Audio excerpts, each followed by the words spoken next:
Paolo Avellino, hindi kinakaya ang energy at kakulaitan ni Kim Chiu.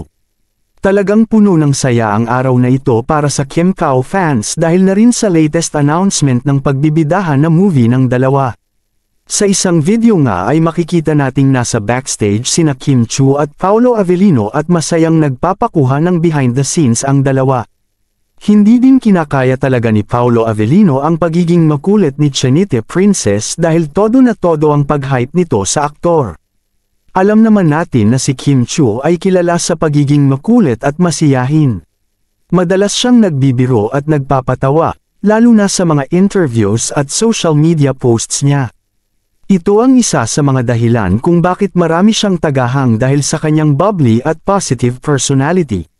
Si Paolo Avellino naman ay kilala bilang medyo tahimik at pribadong tao, lalo na sa mga personal na bagay.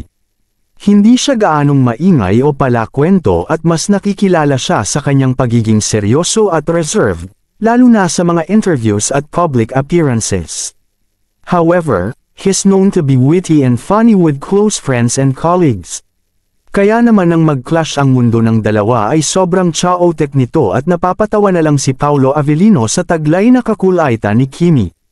Samantala, naghahanda na ang dalawa para sa kanilang movie shoot at excited na din silang ipakita ang mga ito sa publiko. Isang malaking rom-com na may halong wild at kilig scenes ang masasaksihan ng netizens. Pag-amin ni Kim Chiu ay isang matinding practice ang ginawa nila ni Paolo para lang sa kanilang mga bagong roles na isa sa buhay. Anong opinyon mo sa balitang ito?